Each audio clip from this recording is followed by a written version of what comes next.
Okay. Okay, so I'll send out a bunch of options and like for the dates, and you guys.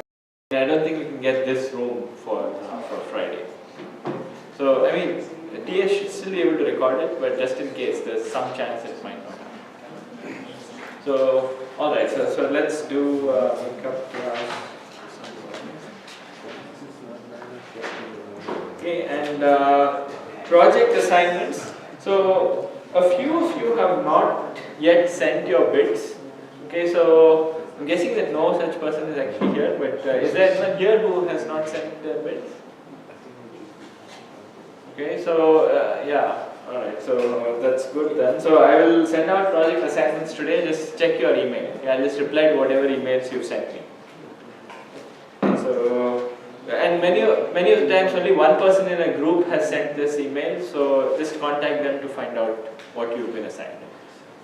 And next week, for every, so next week I'll have a bunch of meetings about the project, so you will figure out what exactly to do and stuff like this. Okay. So most of you have been assigned your first or second choice, which is good because there wasn't too much overlap.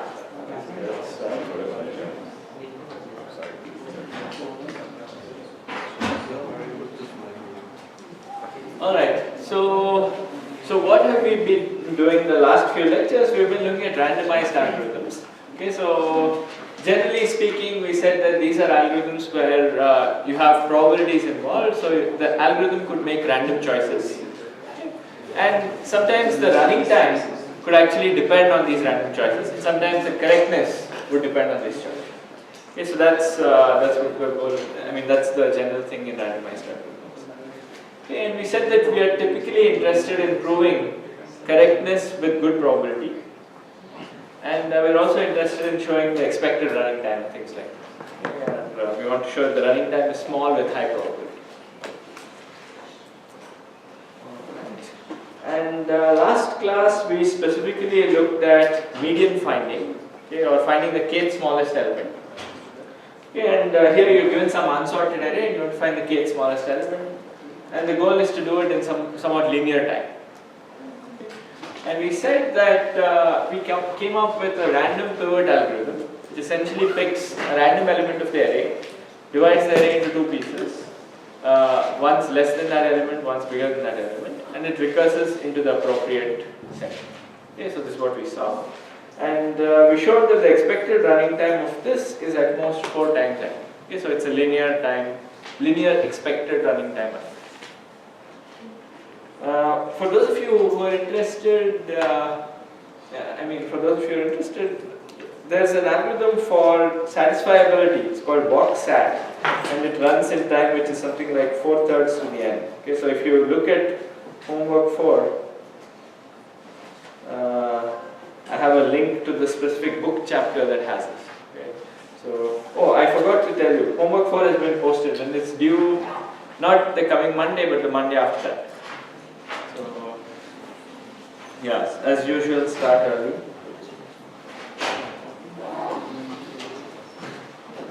So I wanted this homework to be easier than the previous ones, but I don't know. So I hope it is.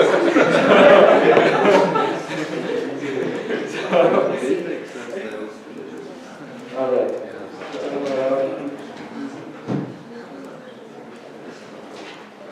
Okay, so there's a link to the specific book chapter.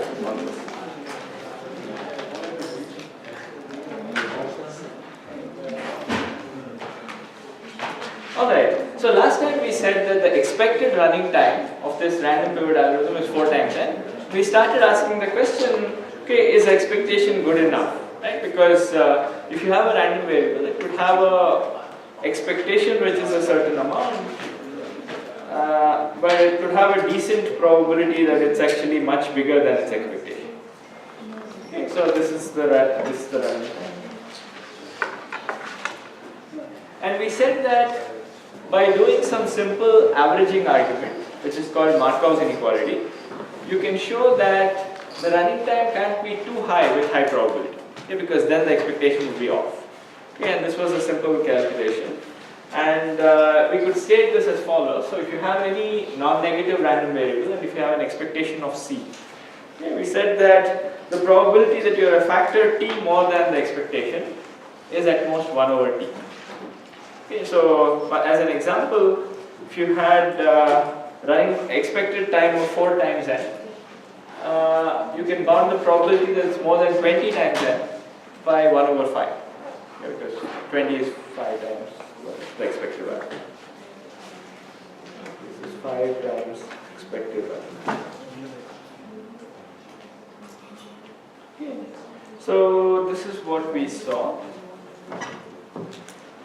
And we said that very often Markov's inequality gives a first bound. Okay, so it's not a great bound because you would want the probability that it's more than, let's say, 40n to be not 1 over 10, but you might want it to be like really small, like 1 over 1000 or something.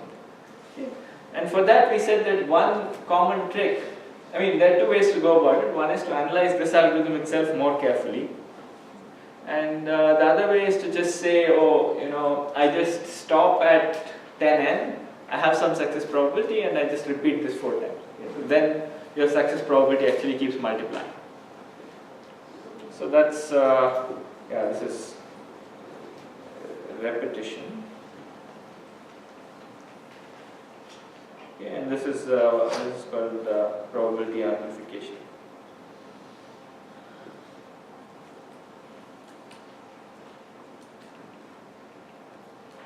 Okay, so this, you will see some examples in the next homework. Okay, so this should be fine. Alright, so now the question is, yes, so we want to come up with general ways of coming up with better bounds than this. We said that this general area is what is called concentration inequalities. And what we mean by that is you have some random variable and you have its distribution. Okay, so this is the probability density function type. Okay, so this is called the PDF. Okay. Yeah, and now what we want to ask is how concentrated is it around its expectation. Okay, so in particular, we want to say that the mass out here and the mass out here is actually quite small. Okay, so and that would imply that most of the time we are actually within this interval. Okay, so is the picture clear? So this is just this is the probability density function. If I show that this area plus this area is small, then it means that with good probability I am within this interval. Okay, the random variable is within this interval. By small, let's say I mean like 0.01, then with probability 0.99 I am in this interval. So these kind of things are called concentration inequalities. Okay, so you have a random variable, you want to show that it's concentrated around its mean. Sometimes you might just be able to say around its median, but that's a different kind of thing. So, all right. And what I want to illustrate I want to illustrate concentration inequalities with a whole bunch of examples. Okay, so then you will see how these kind of things are used. The first thing we started out with last time, and that was basic sampling. Right? So suppose you have a vector of integers in the range -b to b. Okay, so think of it as a1, a2, an. Okay, and last time we said that if you want to sample to find the average, then having a few very big entries is bad. Because if you don't hit them, then your sample will be off by a big margin. So that's why we started out with this assumption that, oh, okay, so let's assume that all these integers are within this range -b to b. So now what we want to see is, suppose I take k samples. So the question we want to ask is, suppose we sample k of the indices with replacement.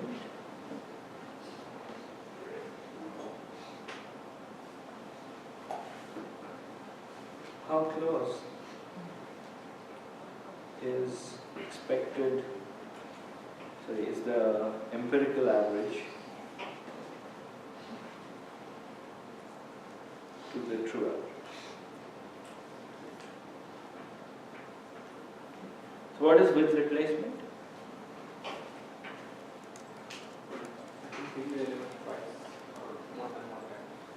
Yeah, so your samples are basically independent of one another. Okay, so I don't really remember one sample and try to avoid it or anything like that. Okay, so I just sample every time. I just say give me an index between 1 and n, and I sample that element. So it could happen that I take things twice. How likely is it? We'll see that later, so a little bit later in the same class. So, all right. So this is the question that we want to ask. Okay, so you sample indices I1, I2 up to I sub k, and you look at A of I1, A of ik, and 1 over k times this. Okay, so this is the empirical average. This is what I'll call mu hat. Okay. So yeah, this is often what statisticians call it. Okay, and the question is how close is mu hat to mu? And mu is the true average. Okay, so mu average is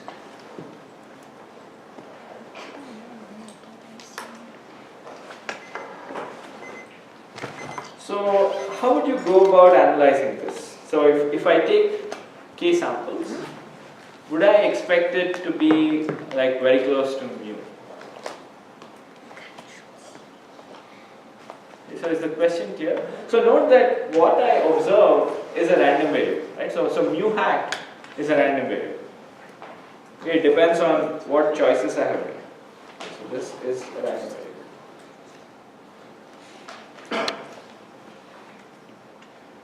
So one way to think about it could be, suppose k is very small. Okay, so suppose k is 1.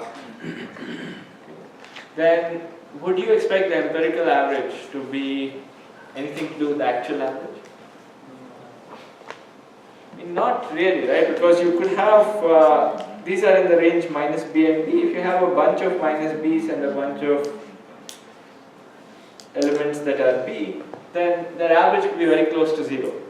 Okay, but if you sample one element, you're going to get just whatever that is. Okay, so k needs to be somewhat high. And in some sense, how good your accuracy is depends on the k. Right? So that's one thing to keep in mind. Okay. So how do we try to get at how close mu hat is to mu? Does anyone know? Like what would be a good measure of how close mu hat is to mu?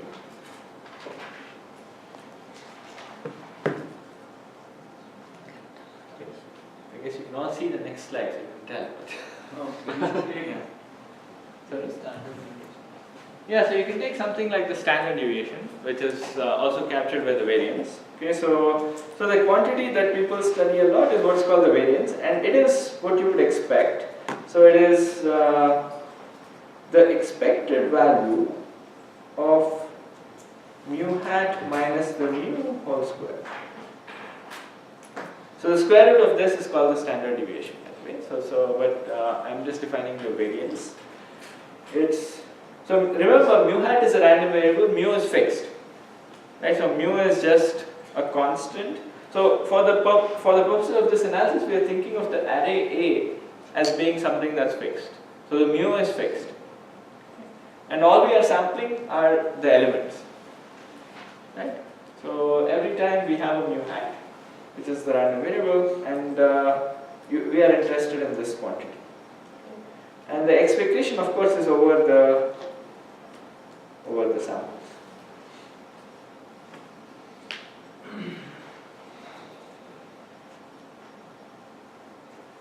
Okay, so is the definition of the variance something that is clear? So mu hat is the estimate, so this is a random variable.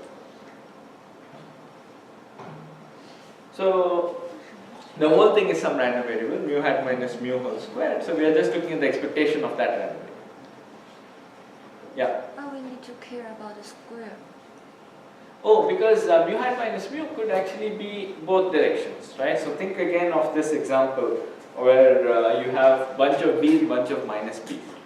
Okay, so then mu hat would be something that maybe is out here, or it could also be here, while the mu could be 0. So yeah. So typically we are interested in how far the distance from the mean. And also this is one quantity we can actually evaluate. So that's the other reason. Alright. So how do we evaluate this? This looks somewhat messy. So how would we evaluate this?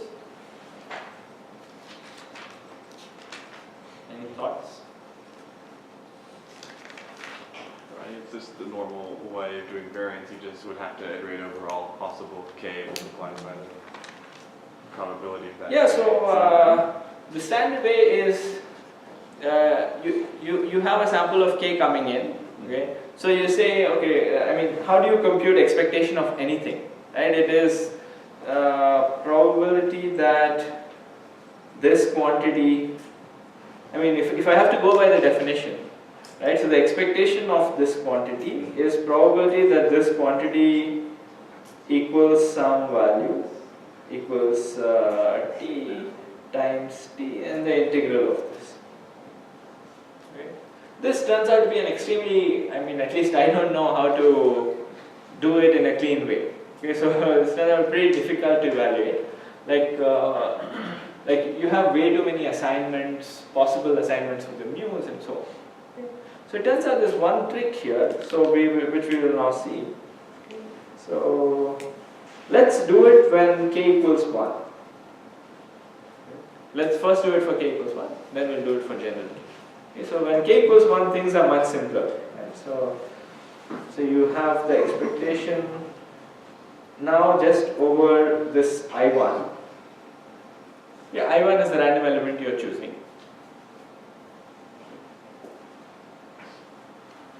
Okay, of a I1 minus mu also.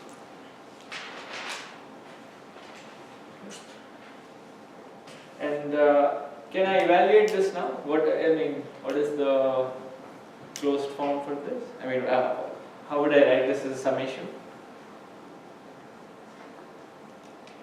So in some sense, what does it mean to do expectation over I? Sum over all a's. Yeah, it's the average over I1 is just being chosen randomly, right? So it's the average over choice of I1. So it's 1 by n times sum over I1 going from 1 through n. Okay, so it's equally likely to be any index. Okay, so that's why I'm just doing simple average. Otherwise, I'd have to do a weighted average of AI1 plus mu whole square.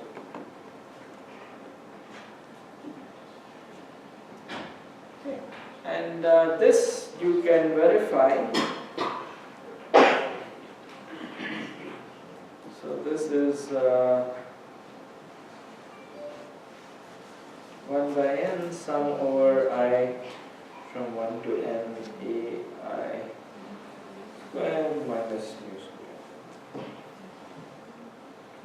So this is, so it doesn't exactly matter what this is. Okay, so this is some quantity. Okay, so which for now we'll just say it's this. So actually I skipped one step here. So have you guys all seen this fact? I mean, this is a common thing people do in probability. So okay, so let me just do it. Okay, so it's so I have this, right? So it is equal to 1 by n times I have to do sum over I going from 1 to n. I'm replacing I1 with I. It's just a sum from 1 to n. Okay, so it's just that. So it's ai squared minus 2 ai times mu plus mu square. Okay. And now note that if I expand, I mean if I collect all terms of this kind, then it's going to be 1 by n or minus 2 by n times sum over I going from 1 through n to mu, right? So ai. Now 1 by n times sum over ai is actually equal to mu. So this thing is equal to mu. Okay, so this is basically, so this term is basically minus 2 mu square. Okay. So you have this first term, the second term is minus 2 mu square, so it cancels with one of the mu square, so that's why you just get a minus mu square out there. Okay, so it's so this is a standard variance calculation that people do all the time, so I'm not going into it in that much detail. And this is what this is.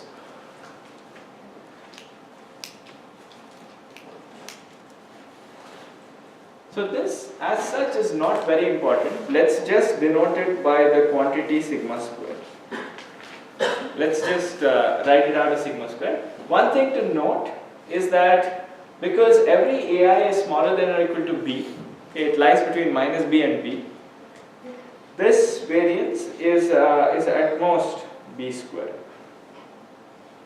So it's b squared minus something which is a square, so it's always less than or equal to b squared. Okay, this is just something to note.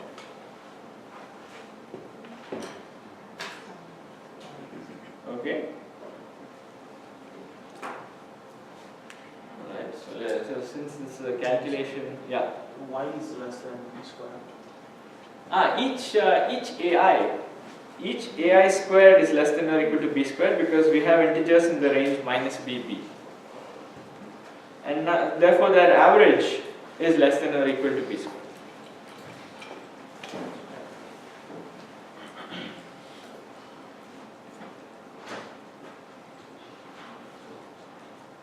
Excuse me? Yeah. This sigma. Sorry? The sigma. What about the sigma? The sigma square. What is this? I'm just defining this whole thing to be sigma square. Okay, so let's call this whole thing to be equal to sigma square. Oh, okay. Yeah, we'll use this term later. Okay, by defining. Okay, and I'm observing that sigma squared is smaller than b squared.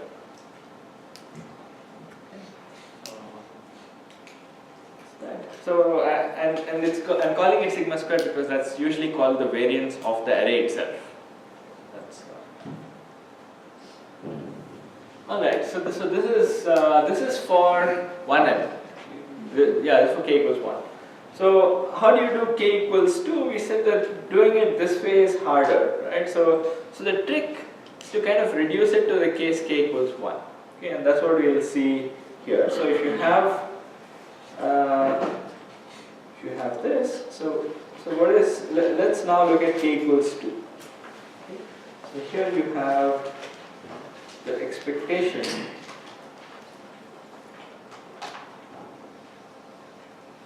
over mu hat. So this is expectation over I1, I2 of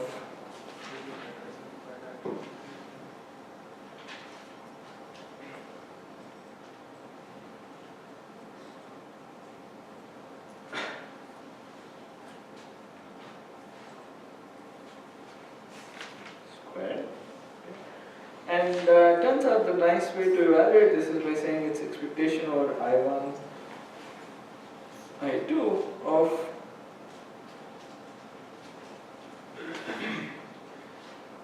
AI1 minus mu by 2 plus AI2 minus mu by 2.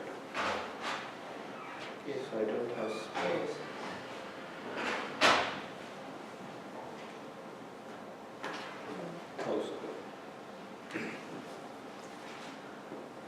Okay. So I'm just writing it out as separating the mu into two halves. Okay, so that it's like this.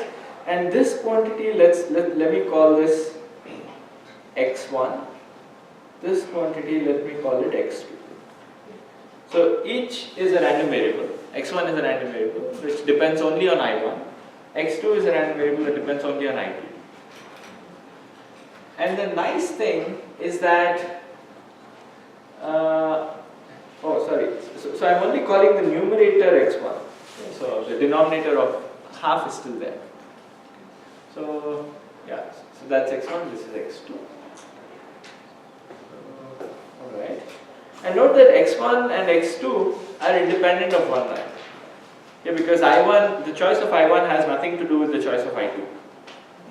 And this is where we are using the fact that we did sampled with replacement. Right? Because if you sample 4 distinct elements or 2 distinct elements, then the choice of I2 is slightly dependent on the choice of I1. In particular, you don't want it to be equal to I1. Okay. So that's where we are using sampling with replacement. So now we have this, and so you can write this thing as expectation of x1 plus x2 by 2 whole square. Okay, and x1 and x2 are independent random variables. And one thing to note, what is expected value of x1?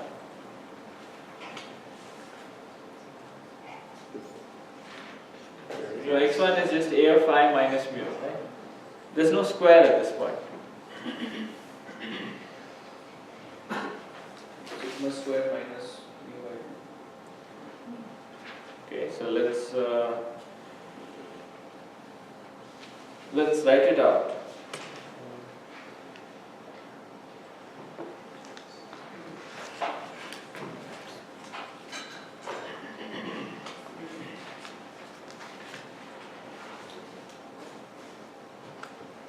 Okay, so x1 I'm calling it as a of I1 minus mu.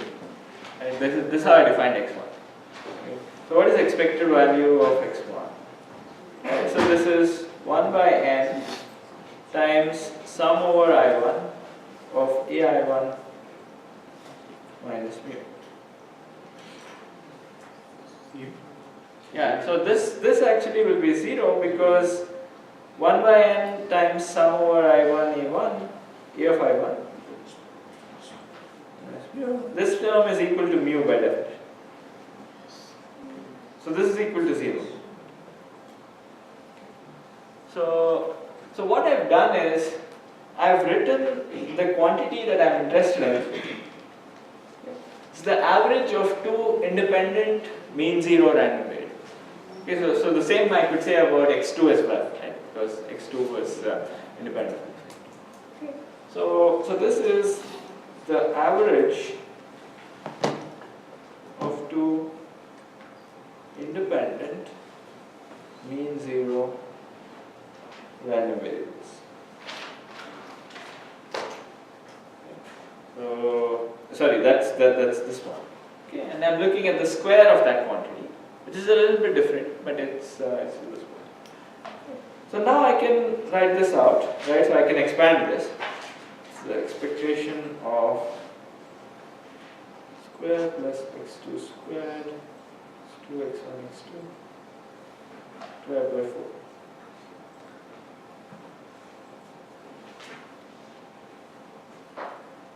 Okay. Now, yeah, so now comes one of the key things. Okay, so this is something that might look to you as obvious, but it's not, and that's what makes this whole calculation doable. And that's called linearity of expectation. Okay, so if you have the expectation of a sum of certain quantities, it's actually equal to the sum of expectation. Okay, so this is what is, this needs a slide of its own. Okay. I forgot to.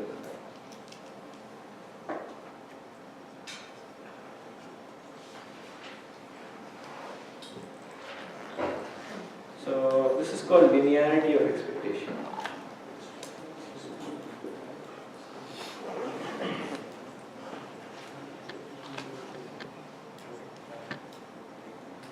Okay, so the reason I made a new slide for this, even though it's very simple to state, is that it's actually true in such generality. Okay, so if I have expectation over x and y, it's always equal to expectation of x plus expectation of y. Okay, so these are both random variables defined over the same probability space.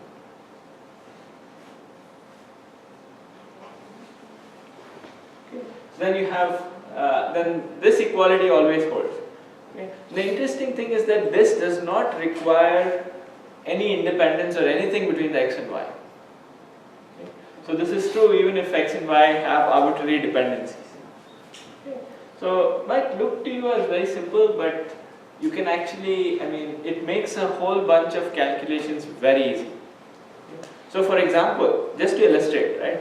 If I had x and y being independent mean zero random variables. Okay, so if I had x being this, Gaussian which is mean zero, y being a mean zero random variable which is like this, okay.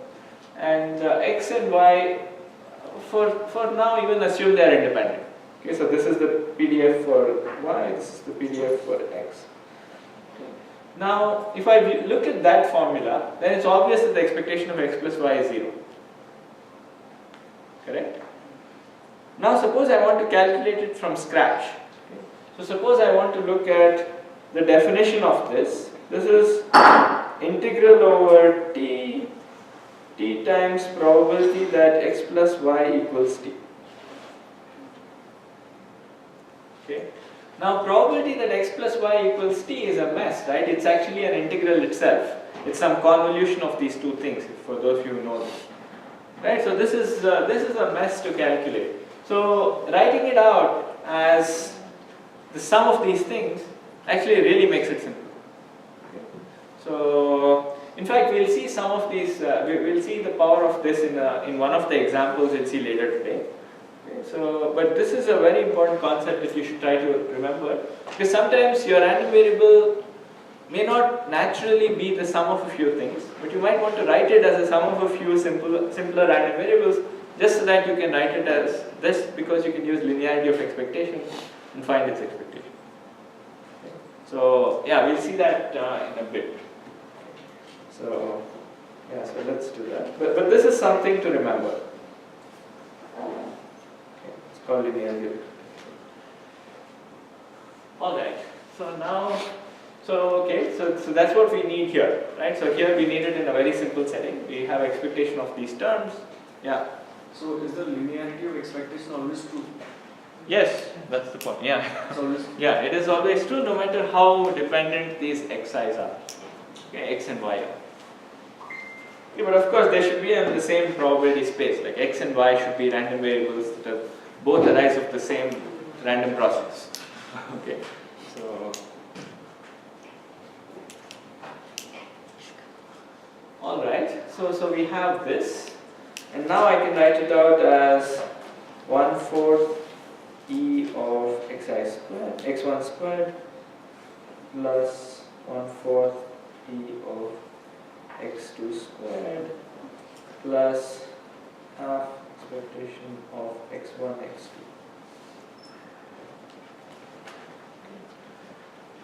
Okay, so what's the first term? E of x1 squared? 0. Why? Okay, so this is exactly what we've computed before in the k equals 1 case.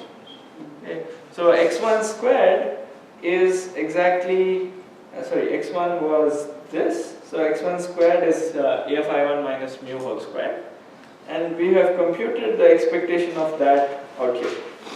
Okay, and this is, we've defined it as sigma squared. So this is sigma squared by 4 plus this also is sigma squared by 4 for the same reason. x2 is a similar quantity. What is the expectation of x1, x2? 0. And why is that? Because x1 and x2 are independent variables, and so we can write it as e of x1 into e of x2 both of them. Yeah, so this is the other property we need to use, which is that if you have independent random variables, the probability of the expected value of the product is basically the product of expectation. Okay, so hopefully all of you have seen this fact in any probability course. So this is something you will see in the first probability course. Okay, so this is another fact is for independent x and y, expected value of xy is equal to ex times ey. And note that with the plus, it was always equal to ex plus e of y, even though they were not independent. It's just that for the product that you need independence for this to work. So, yeah, that's the other thing.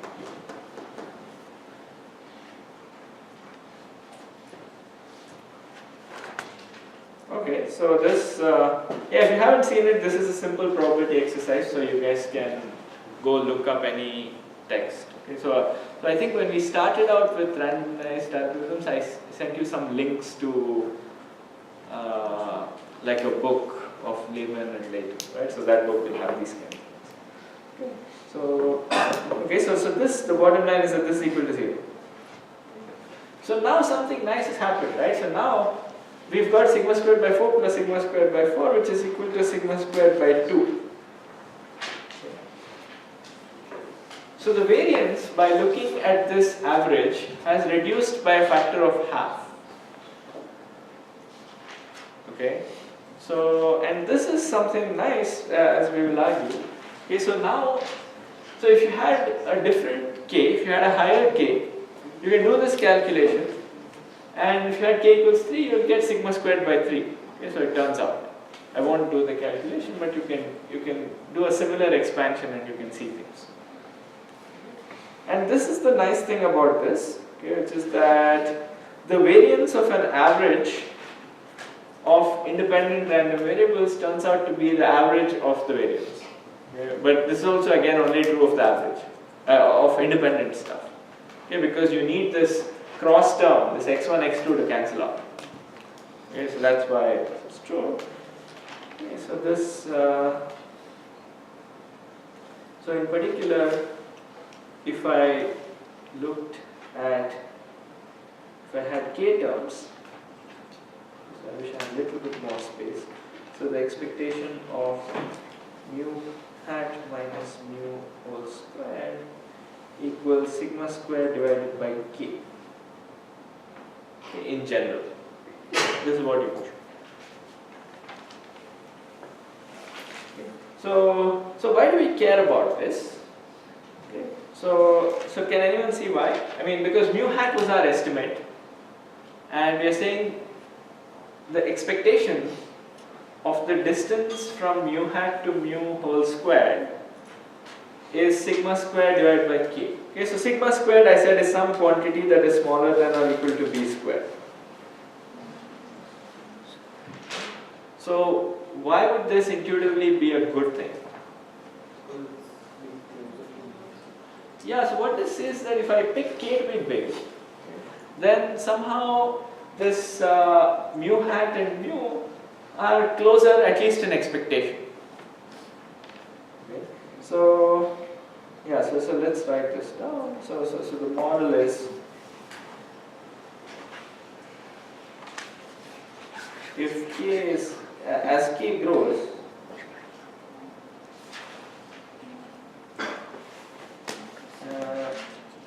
mu hat is approximately equal to mu in expectation.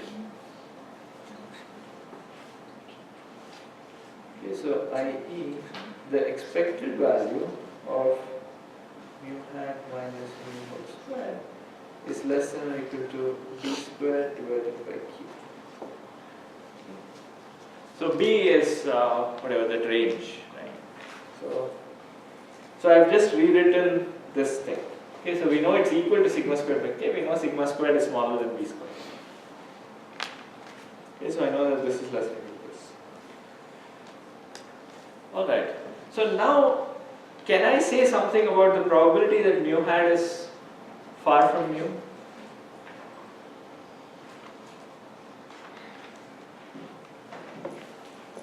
Okay, so what am I saying? So let me write this in English, right? So this is the expected value of this random variable, which is dist square of mu hat and mu.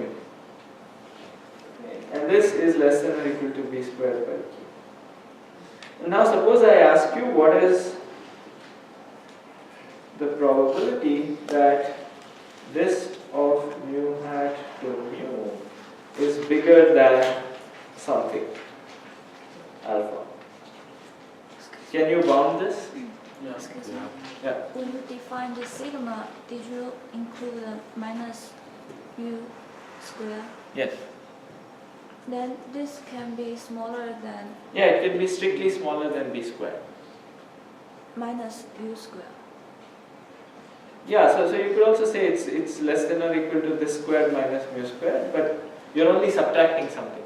So in particular, this is also less than or equal to b squared by k. So just discard the Yeah, because it's a non-negative term, it's a square. Yeah. Okay, but yeah, that's a good point. So as such, it's less than or equal to even better, something even stronger. Okay, so now how do you bound this? B square by k alpha. Yeah, so now you can use Markov, right? So you can say, okay, I have the expectation of some quantity being something small. Then I could say, okay, what's the probability that this is more than this? And it's not k alpha because it's distance versus distance squared. Today I was prepared.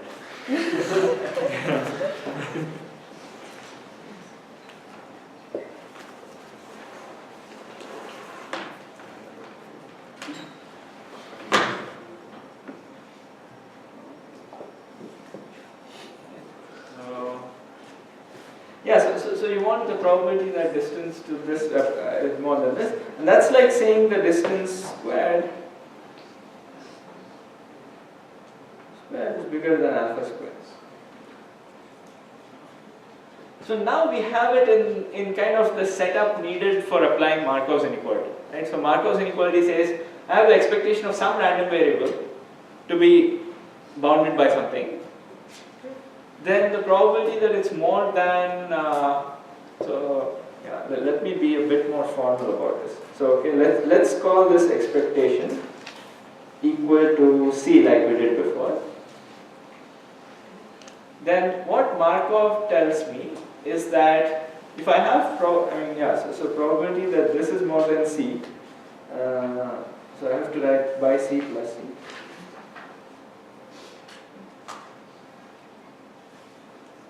So this equality is equivalent to this. Now I have it in the form where I can use Markov, right? So I have some factor times C.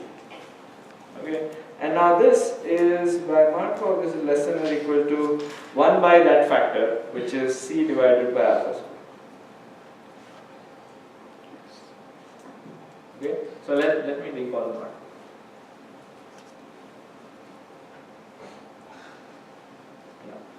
So Markov says if I have the expectation of some random variable being equal to C, first it needs to be non-negative.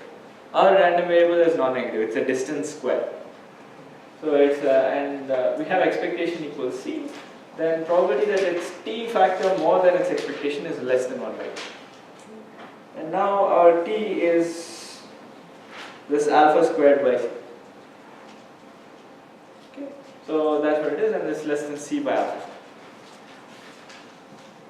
Right, and now I know that C is less than or equal to b squared by k, so this is actually less than or equal to b squared divided by k alpha.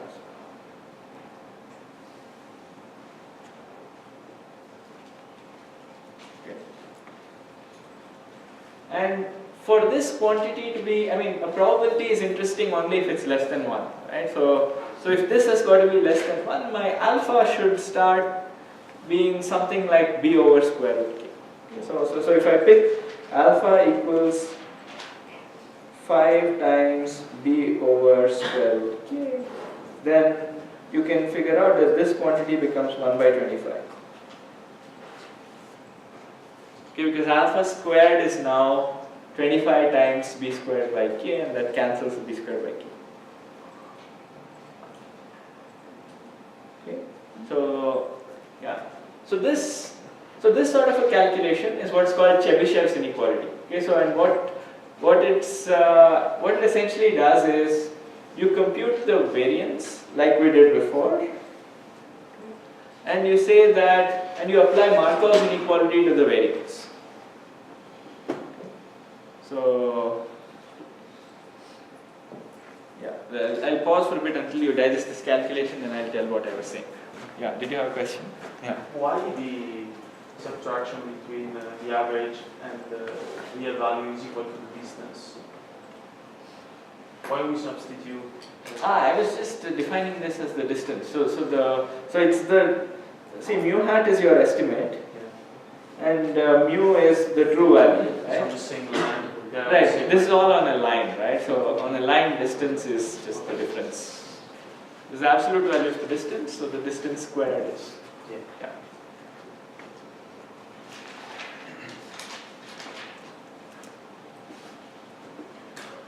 Okay. And this sort of an inequality where you look at the variance and you apply Markov's inequality to the variance is called Chebychev's inequality. Okay. There's actually a sequence of inequalities, all with Russian names, which are basically Markov's inequality applied to various things. Like we'll see what's called Chernoff bound, which is Markov's inequality applied to what is called an exponential moment. Okay. So it's not quite the variance, but it's something kind of like that. So these are all, I mean, essentially applications of Markov, but they give stronger results. So yeah, so we'll see a comparison between Markov and Chebychev and things like this in the homework. Okay, so be prepared for that. So, but this is how you apply things. So you basically look at the variance and you apply Markov's inequality to the variance, and this is how you get it. And if I set alpha equals this, then I get non-trivial bounds. Okay. So if I set alpha equals some 10 times this, I would get 1 by 100. So say that the probability that I am off, that the distance is more than b by square root k is something like 1 over 100.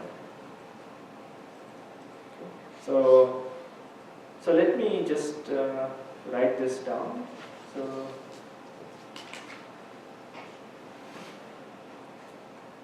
So is the plugging in of alpha clear to everybody? Yeah. How you got that square exactly what? So you started with the probability of distance. Yeah, I started with probability of the distance being more than alpha. That's equivalent to the probability that distance squared is more than alpha squared. Because distance is a positive quantity and so on. Now, because remember my expectation is, the expectation I have is only for distance squared. I don't have expectation for the distance, I have it for the square. So in order to use that bound, I made this into a square. Yeah, actually it's a good point because I keep doing these slightly subtle manipulations by instinct, but it's good to ask. Yeah. So, okay, so we know the expectation only for the distance square. Now suppose I ask you what's probability distance is more than that, you first convert it into something for distance square.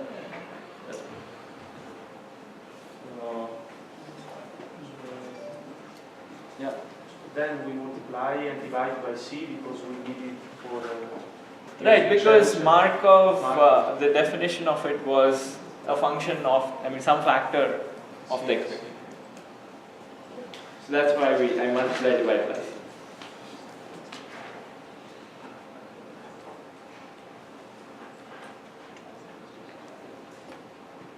Okay, so this is manipulation.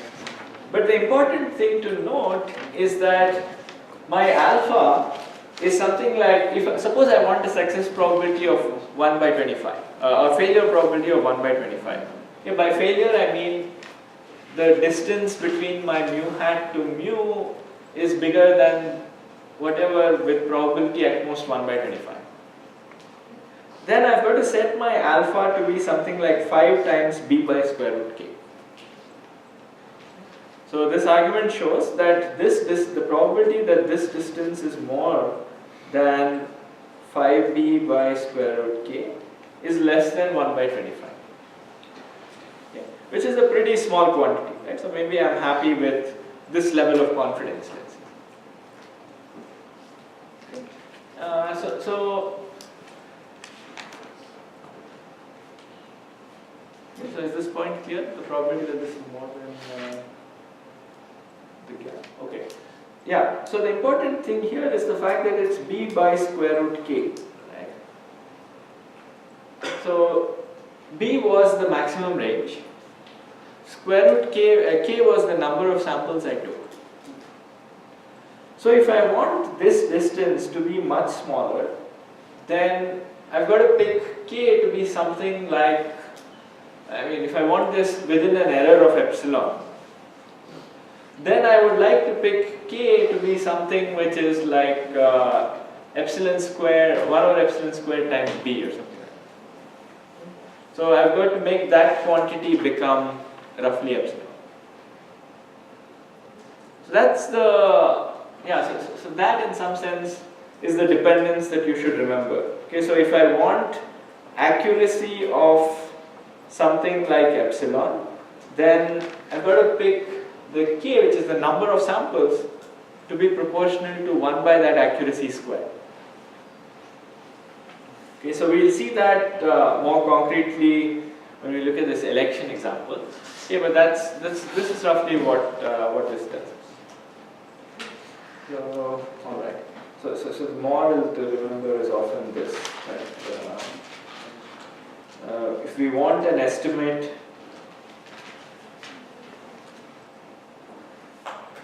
up to error epsilon, means that you need approximately 1 by epsilon squared samples. Okay. And the trade-off for that comes from this expression, that there's a square root k there. So if you want, think of b as some scaling factor, right? So b is just the range in which these numbers are. Okay, so if the range is huge, then of course you need more samples to have higher accuracy. But if your range is somewhat limited, then, or if you have a fixed range, then if your estimate, if your error has to be brought down to epsilon, you need roughly 1 by epsilon squared. So, yeah. So this is a very common trade-off, and you can also see that you actually need so many samples. Okay, so you can't do like 1 by epsilon. Any guesses why?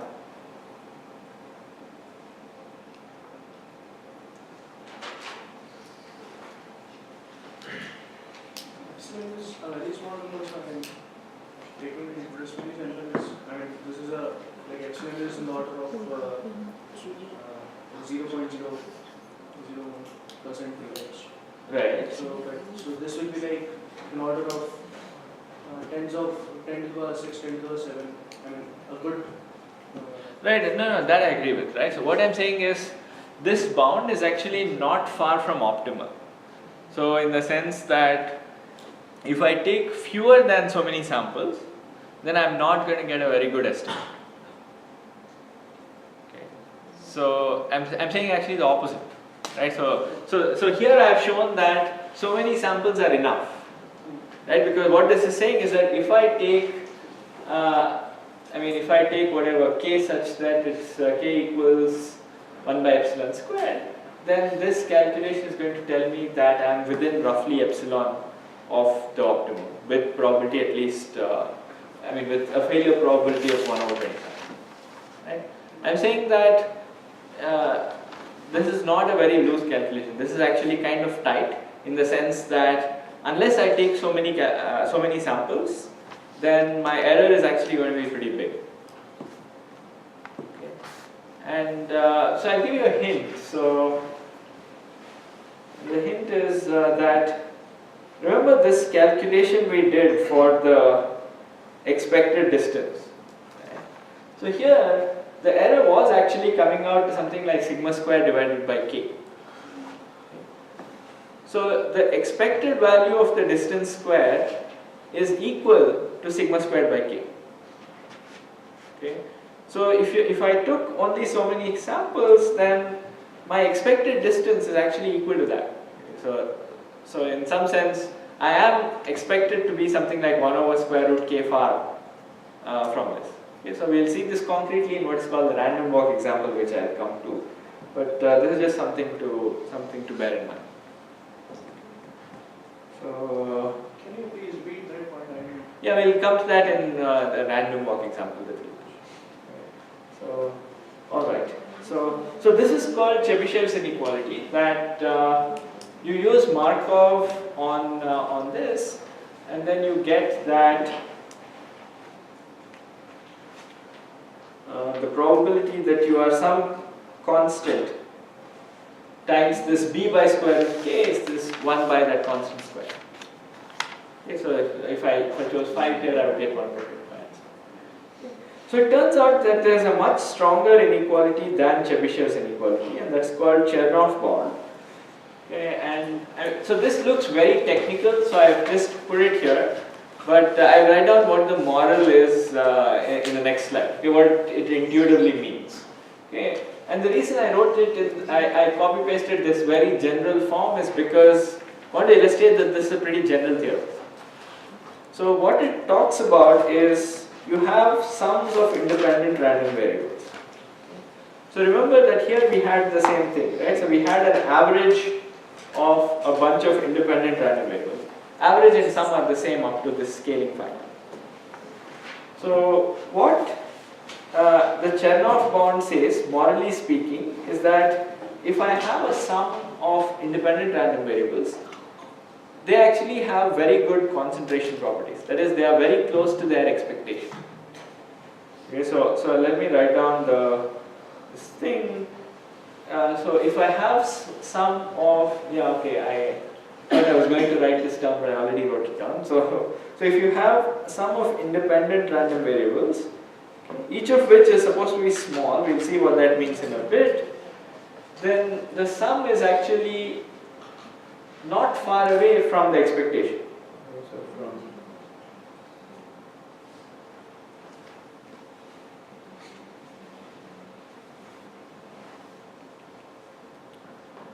So what do I mean by this? So let's go back to this example. Okay, so I was looking at, okay, so let me just write down the example, previous example.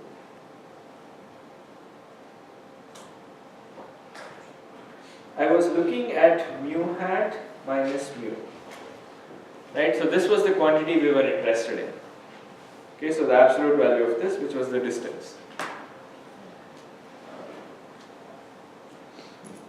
Okay, and this we could write it as 1 over k times x1 plus x2 plus xk, where xi is basically a of I2 minus this thing.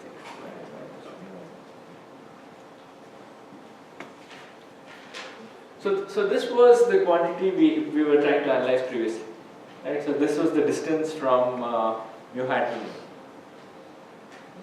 So this one is in some sense it's if I define appropriate random variables, then it's the sum of independent random variables xi. And what Chernoff's bound tells you is a very general bound that applies to sum of independent random variables. So, and the bound works as follows. So if I have a bunch of random variables, okay, and okay, so here the way they stated it, they have these weights on the random variables. Okay, so don't know if I wanted it in this form or not, but okay. So let me actually, I'm going to post a slightly different version of this. Okay, so this is not the version I wanted exactly. This would give what we want, but it will take a while to put it in that notation. Okay, so let me stick to whatever I have here. Okay, so if I have a sum of random variables, okay. So the conditions that you require are that each xi is small. And how did we have this in the previous example? They're bounded between minus b. Yeah, so every number that you were sampling was bounded between minus b and b. So in some sense it wasn't having too much of an effect on the average. Okay, like if k was big, one big element is not going to cause too many problems. Okay, so that's one thing that you require. Each element is small, that is less than or equal to some bound b, okay, in absolute value. And as long as you have just this property, then what Chernoff's bound tells you is that the sum of these things is only a few standard deviations away from the expectation. Okay, so in our case the expectation was conveniently equal to 0. Okay, because that's how we defined each xi had expectation 0. Right, so the expectation of the average was also 0. So, and therefore what we would have got is that if I call this equal to y, then probability that the absolute value of y is more than its standard deviation, which is square root of the variance, standard deviation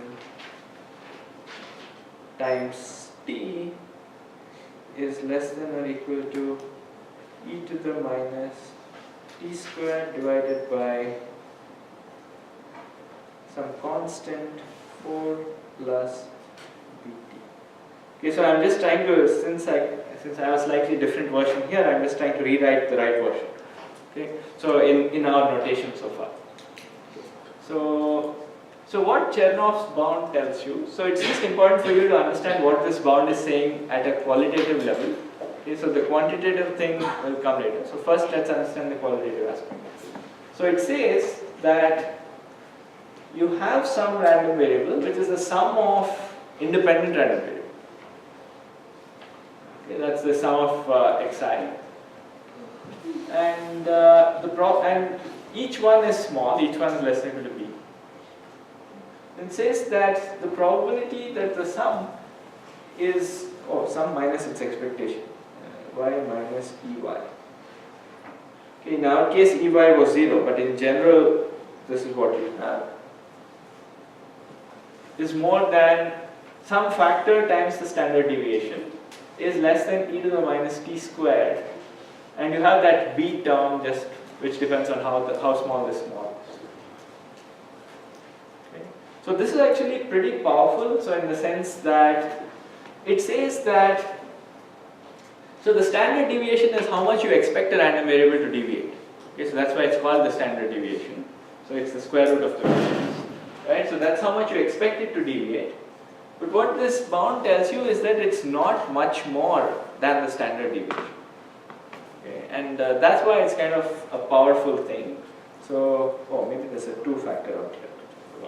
Okay. So it says that if I'm looking at some 10 standard deviations, this is going to be a pretty small quantity if your b is small. So that's so this is how you should think about this result. So this is one of the few things that I'm not going to prove. So I'm going to pause here and wait for questions on this, because many of you probably are seeing standard deviation after a long time. So just stop and ask me even very basic questions. Yeah. So somehow this doesn't depend on the number of variables that are there in that sum? Yeah, that's a good point. So can you see why? I mean, can you see how it does depend in some sense? So Would the standard deviation depend on the number of variables? So what his question is a very good one. So what he's saying is, somehow the way this probability is written down, there is no k here. Okay. So k is the number of variables that you have, right? and it's somehow independent. That's one of the very nice things about this, which is that it's sometimes dimension independent. But in these kind of examples, the k implicitly comes into the standard deviation. Okay. So in our case, if you what is the standard deviation? It is the expected value of y minus e y whole squared, the square root of that, right? That's the definition of standard deviation. Okay. We've already computed this. This is equal to sigma squared by k.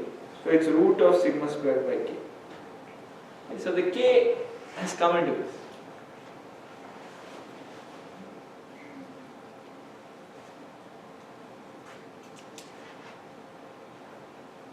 Okay, so it's a good point. So any other? So maybe if you guys want, I can compare it with what we had here. So what this is saying is that, okay, let me insert in this slide. Excuse me? Give me 1 second. Yeah. The expectation of y equals 0. So In this case, yeah. can we remove that minus e?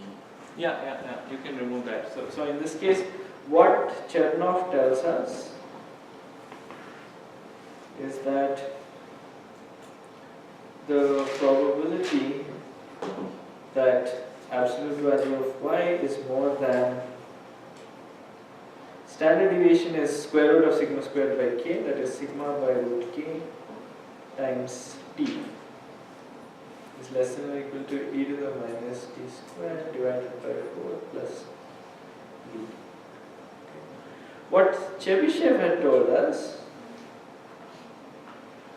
is that is actually very similar. Okay, so yeah.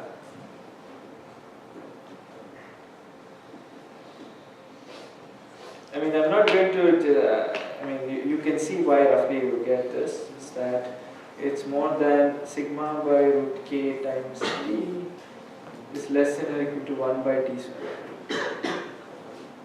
So think of the t as the 5, okay, in what I wrote here. Okay. So the 5 is the t and b by root k is the same variance by root k that I got there. Right. So what Chebychev usually tells you is that you are within a constant of the variance, okay, or of the standard deviation. And here you are within a constant with extremely high probability. Okay, so that's how you should interpret these two bounds.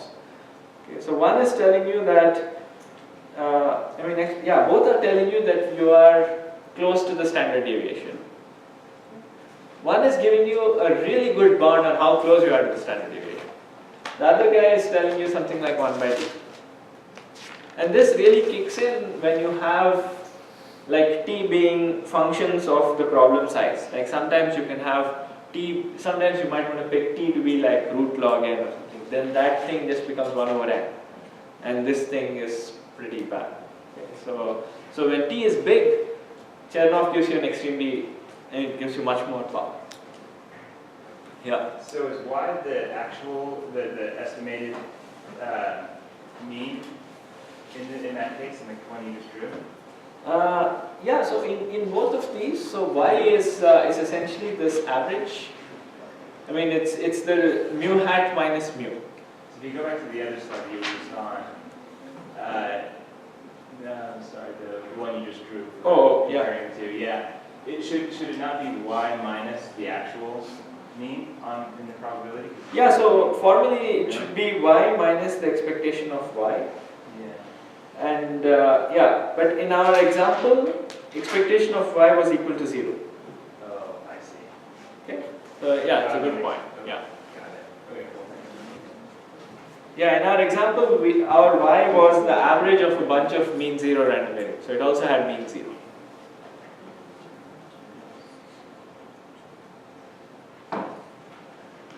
Alright, so we'll see one more example and then you guys will be able to use this thing. Okay. So this is one theorem that we will not prove in the class because it's messy, it's not so intuitive, it's like a math proof. Okay, so it's you can look it up if you want. So All right. So let's do this. Okay. So this is it's a standard example. So it's sometimes called the drunkard's walk or something like this. So you have a person who starts at the origin, and this person is memoryless. Okay. So at every step, he or she makes an independent choice. Okay, either going to the right or to the left, and it's with probability half. So this is it's called a typical memoryless random walk. Okay, so you either go right or you go left. Okay, and this is what you do at every step. Okay. No matter where you are, you either go right or you go left. And now the question is, suppose somebody does this random walk for t steps. Okay, for t time steps, then so we know that you start off at the origin, you do this for t steps. Now I ask you, after time t, I mean you do something like this, how far are you from the origin? So note that if I denote the position at time t by y sub t, okay, so yt is the position at time t.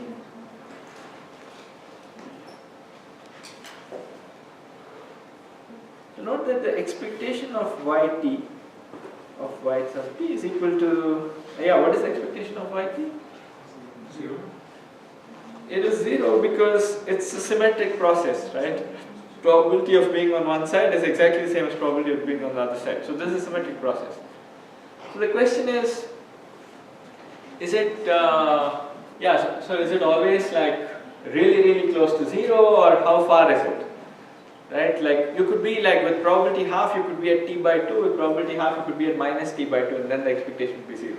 But is that a realistic estimate of what is going on? So that's the kind of question we want to ask. Okay, so suppose I am at time t and I ask you, what is the typical distance from the origin? Okay, so I'm essentially asking you distance from the origin, right? So which is the same as distance from the expectation. So in this sense, this is exactly like the problem that we have kind of seen before. Okay, but now we have this weird thing of a position. So how do you write this as, how would we try to put this into the framework of sum of independent variables? There is some independent things going on, right? At every step, you make an independent choice, left or right. So what's an easy way to write this as a sum of, can you write yt as a sum of independent random? Some x1, at times at step t1, we can write a random variable as x1. Okay. Plus x2, in the same way as that we wrote, that at every step we define a new random variable, which is and like that. So Okay, so why that's on the right track, right? So what he's saying is, I could think of the movement at every step as this random variable xi, right? So x sub I is it's +1 if I move to the right, -1 if I move to the left. Okay, so it's +1 if you move to the right, -1 if you move left. Okay. So that's good. So now we can write distance to origin y sub t as x1 plus x capital T. And now, so what do we know about each xi? What's the mean of each xi? So each xi is mean 0. And because the walk is memoryless, they are independent. Okay, so, and they are all independent.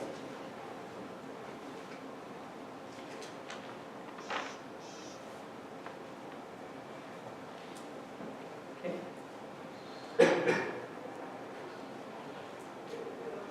All right. So this is nice, right? So I've written y as a sum of independent random variables. Each one is small. I mean, each xi is less than or equal to 1. And this is just something I need, right? So I need each random variable to be small. So now I can use Chernoff's inequality, right? So what we can say is that I have a sum of independent small random variables, like each one bounded by p. Then I'm saying that the probability that this is more than its standard deviation by a factor of t is less than this. Okay, so I can write that. So what Chernoff tells me is that probability that yt minus its expectation, which we know is 0, I've just told you that it is 0, is more than t times standard deviation of yt, whatever this quantity is. We haven't evaluated this yet. This is less than or equal to e to the minus t squared divided by 4 plus b is 1 because every xi is just less than or equal to 1. Okay, times plus 4 plus. It should be 2 times. 2 times. Oh yeah. Okay, so this is one thing that Chernoff's inequality tells us.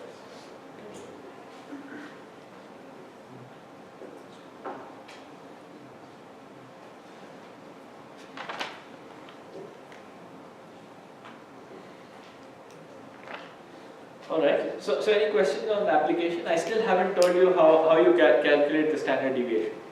So that we need to do, but modulo that, this is just textbook application of the inequality. Okay. So, right, so now what is the standard deviation?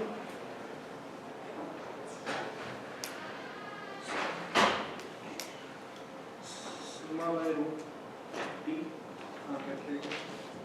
This, so what is sigma in this case, right? So this is standard deviation of yt. I told you it's square root of the variance, right? So standard deviation by definition is the square root of the variance. And the variance is E is the expected value of yt minus the expectation, which is yt squared. And this one is again the expectation x1 plus 1 up to xt squared. Okay. And now this is a sum of a bunch of terms whole square, right? So you get sum of the squares plus sum of all the cross terms. Each cross term by the exact same argument as before is equal to 0 because xt's are mean 0 random. Okay. So this will be equal to expected value of x1 squared plus x2 squared plus xt squared. What is this? This again we can use linearity of expectation. We can say it's e of x1 squared plus so on. What is e of xi squared?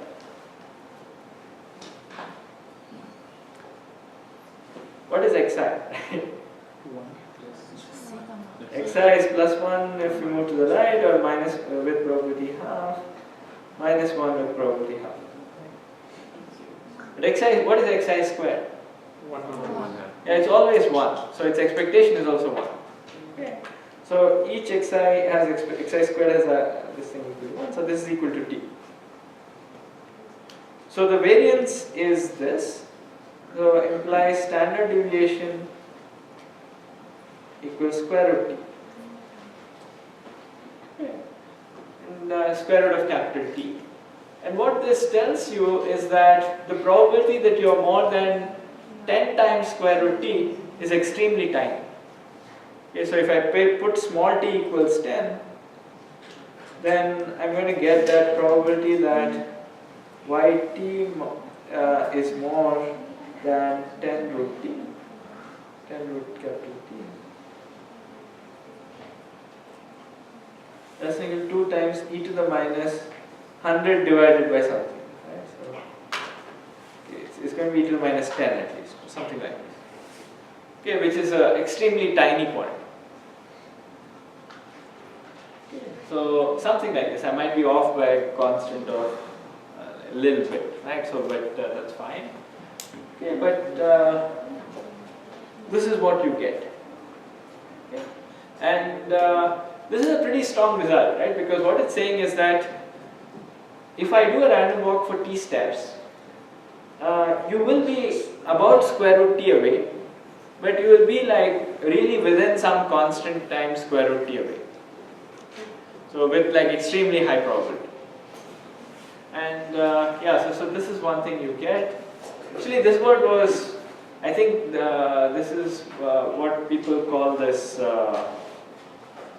yeah, it's this movement of particles in Brownian motion. Okay, so this is something that Einstein had studied and stuff like this. So this is, yeah, basic Brownian motion. Yeah, so it's particles when they collide, they move in each direction. You can think of it as essentially random. This is how you can analyze these things. So yeah, so this is a pretty powerful notion, and Chernoff's bound. So all these things were formalized much later. These things came in the 1930s and so on. So and yeah, but the inequality is very powerful. It tells you these kind of things immediately. Okay, so it, for instance, you will be within some factor of the standard deviation. So next time we will see a bunch of other examples. I thought we would go into this predicting elections, but we'll see that next time.